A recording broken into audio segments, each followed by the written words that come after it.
पुण्याच्या अपघात प्रकरणात आता आरोपीच्या आईचा शोध पोलिसांकडून सुरू आहे। ब्लड सॅम्पलमध्ये फेरफार आरोपीच्या आईच्याच रक्ताद्वारे करण्यात आल्याचं समोर आलेलं आहे। तर 2 दिवसात स्वतःहून शिवानी अग्रवाल पोलिसांसमोर हजर राहतील अशी माहिती आहे। पाहूयात।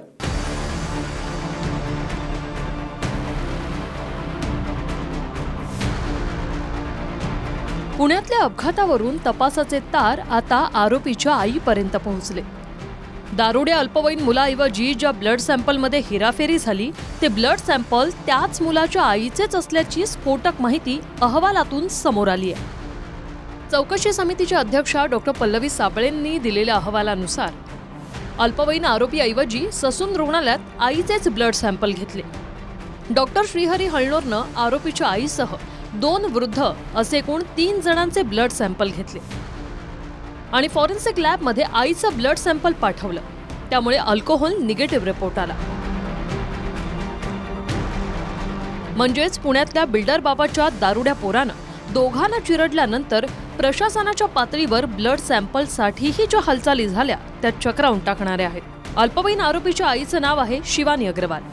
शिवानी अग्रवाल पुण्याच्या राहत्या घरी नाहीत। पुणे पोलिसांच्या क्राईम ब्रांचची टीम शिवानी अग्रवालांच्या शोधात आहे। आतापर्यंत अग्रवाल कुटुंबियांच्या 3 पिढ्या कोठडीत गेल्या। अल्पवयीन आरोपीला बाल सुधारगृहात पाठवले। वडील बिल्डर विशाल अग्रवालला अटक झाली आणि सध्या ते कोठडीत आहेत। आजोबा सुरेंद्र अग्रवालही कोठडीत आहे आणि आता पोलीस आरोपीची आई शिवानी अग्रवालच्या शोधात असून त्यांनाही अटक होण्याची शक्यता आहे।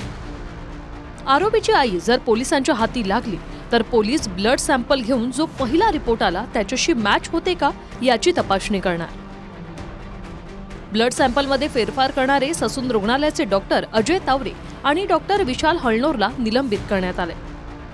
तर डॉक्टर अजय तावरेनंच ब्लड सॅम्पल बदलण्यासाठी दबाव टाकला होता। डॉक्टर तावरे आणि आरोपीचा बाप बिल्डर विशाल अग्रवालचं बोलणं झालं होतं अशी माहिती डॉक्टर हळणोरने दिली। ब्लड सॅम्पल बदललं पण माझ्या मनाला पटत नव्हतं, मोठी चूक झाल्याचं मला वाटत होतं अशी कबुली क्राईम ब्रांच समोर डॉक्टर हळणोरनं दिली।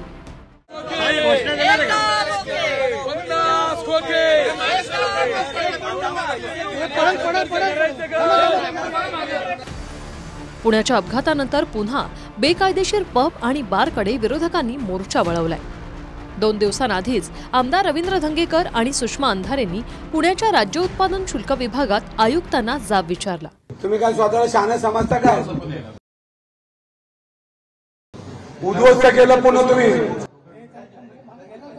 तुम्हाला लाच कशी वाटत नाही? बरं म्हणताय खोटं। आणि उत्पादन शुल्क मंत्री शंभूराज देसाईंचा फोटो लावून खोके खोके अशा घोषणाही दिल्या। त्यावरून मंत्री शंभूराज देसाईंनी 3 दिवसांचा वेळ देत पुराव्यानिशी खुलासा करा नाहीतर कायदेशीर कारवाईचा इशारा दिलाय। राज्य उत्पादन शुल्क विभागामध्ये कार्यालयामध्ये जाऊन जो प्रकार विधानसभा सदस्य श्री धनगेकर आणि श्रीमती अंधारे यांनी केलेला आहे, आजच माझ्या वकिलांच्या मार्फत मी त्यांना कायदेशीर नोटीस डिफॉर्मेशनची बजावलेली आहे। 3 दिवसामध्ये या प्रकरणामध्ये जो त्या ठिकाणी त्यांनी माझा उल्लेख केलेला आहे किंवा ते खोकं दाखवलेलं आहे त्याच्यावरती फोटो टाकलेला आहे, याच्या बाबतीत त्यांनी विधान पाठीमागं घ्यावं, बिनशर्त माफी मागावी। अन्यथा आमदार श्री धनगेकर यांच्या विरोधात सुद्धा अशाच पद्धतीची न्यायालयीन कारवाई ही या ठिकाणी केली जाईल। महानगरपालिकेने अनेक पबवर कारवाई केली आणि ह्या पबवर कारवाई करत असताना मग राज्य उत्पादन शुल्काचे अधिकारी राजपूत साहेब यांनी परवानगी दिली कशी, हा महत्त्वाचा भाग आहे। जे बोललो ही पुणेकरांची भाषा होती आणि पुणेकरांना जो नाहक त्रास होतोय त्याची आवाज उठवण्याचं काम मी केले। त्यामुळे मी काय त्यांच्या नोटीसला तुम्हाला वाटतं का मी त्यांच्या नोटीसला दखल घेईन? त्यांनी हक्कभंगाची नोटीस दिली की मी त्यांच्या सगळ्या हक्कभंगाचा भंग करतो, फक्त मला त्यांनी नोटीस दिली पाहिजे, आली पाहिजे माझ्याकडे। मात्र ते पुरावे तुमच्याकडे आहेत? त्यांचा भंग करतो, हक्कभंगाचा भंग करतो। तेवढे पुरावे तुमच्याकडे उपलब्ध आहे? बघा सगळे पुरावे माझ्याकडे तयार आहेत, त्यांच्या नोटीसची वाट बघतोय। धनगेकरही देतील, आम्ही देऊ। त्या विभागामध्ये काय काय सुरू आहे हे विधानसभेत काढू। जे सुरू आहे ना, जे हप्ता वसुली सुरू आहे, तो हप्ता कुठपर्यंत जातो आहे ते सगळं काढू आम्ही। त्या नोटीसचं उत्तरही देऊ। उलटा चोर कोतवाल को दाटे असा त्याचा अर्थ आहे।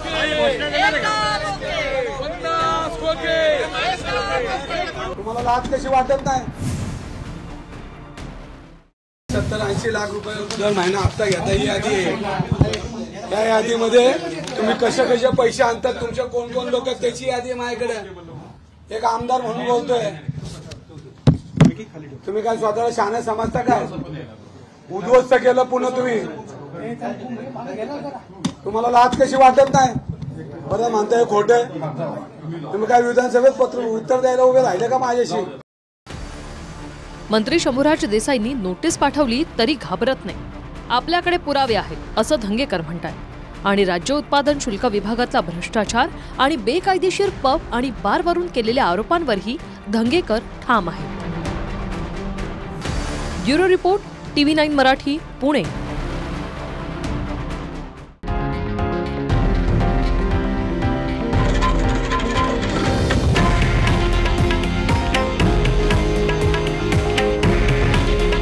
हे आहे देशातील नंबर 1 न्यूज नेटवर्क आणि आपण पाहत आहात TV9 मराठी.